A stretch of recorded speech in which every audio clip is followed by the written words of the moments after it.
with Dr. Dormady, and holy cow, at the rain we've been getting. What does this do to allergies? Just give us a rundown.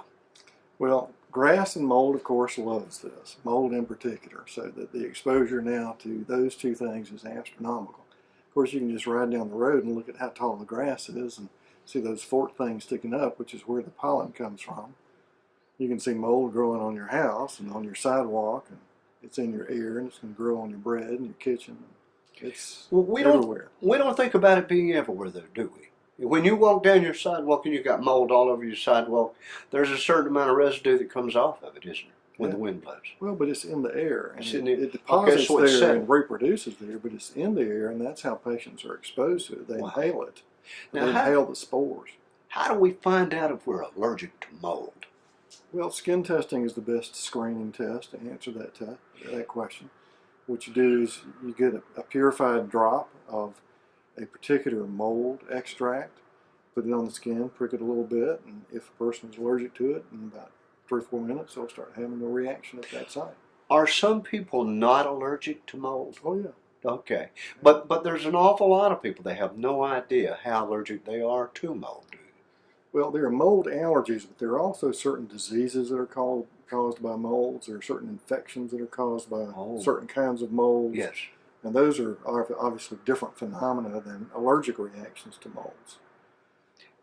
Farmers, for example, if they get into a corn silo that is enclosed and there's not good airflow, the dust that comes up from that is highly concentrated with mold, and they can have a very serious reaction to that. Not an allergic reaction, but a respiratory illness. It's one of those things, I reckon. It's just the nature's way of breaking down stuff, and it very, very much among us, isn't it?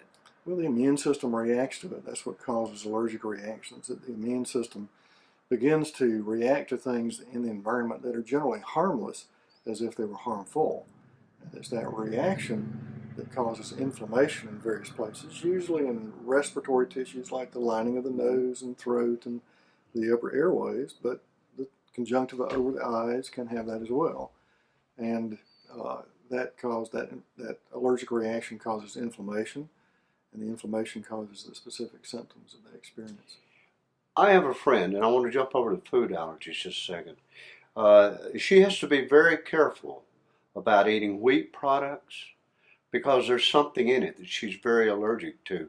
And do you find this in food allergies a lot of time in the breads and different things, or? Well, people can be allergic to lots of different foods. It's not just breads, but breads can cause that, but dairy products and meats and vegetables, it's different things with different people. But it's real, and that's one of the reasons it can occur to peanuts, for example, and that's a big issue around here, but some people have life-threatening reactions to peanuts, and I've had patients who have, I had a little boy who had an anaphylactic reaction, for example, because a friend of his had a peanut butter and jelly sandwich. My goodness. And was eating it next to him, and enough of it got airborne that this kid inhaled it and went into a serious anaphylactic reaction. Wow, just from maybe the spittle from them talking to each other? Mm-hmm. Oh, wow. It's not a food, but I had a nurse one time who had an anaphylactic reaction to penicillin. She had mixed up some penicillin and was going to give it to a patient in an IV. Yeah. And you know how she cleared the bubble out of the syringe? Sure. You've seen them do that a million times. Sure. Well, that caused enough airborne penicillin that she inhaled, and she went into a serious allergic reaction. So sensitivities vary from person to person, but some people can be exquisitely sensitive to tiny amounts. On the food, can you test for these food allergies? Sure. Can you test for the peanut allergy too? Yes. You have a way of testing all that. Right. So if you have some of this, you really need to know, though, don't you? Yeah. Oh, the peanut allergy is very life-threatening, isn't it? That's why I think now that if you see on food sometimes, peanuts could have been processed in this meal or whatever. So one important point is that peanuts are different from tree nuts.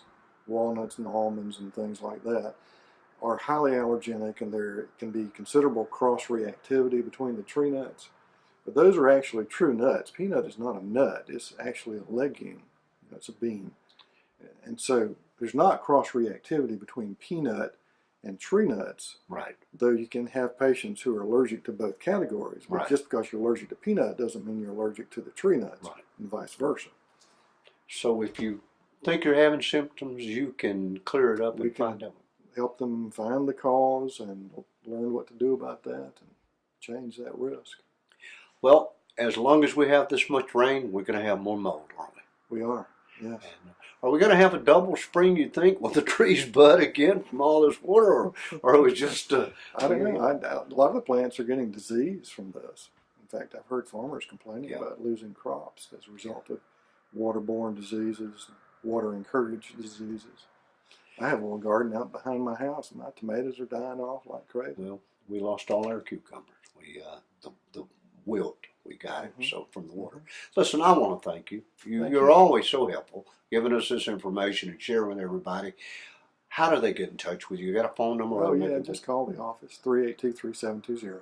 And you're located? At the old Coca-Cola building on Love Avenue. Yeah.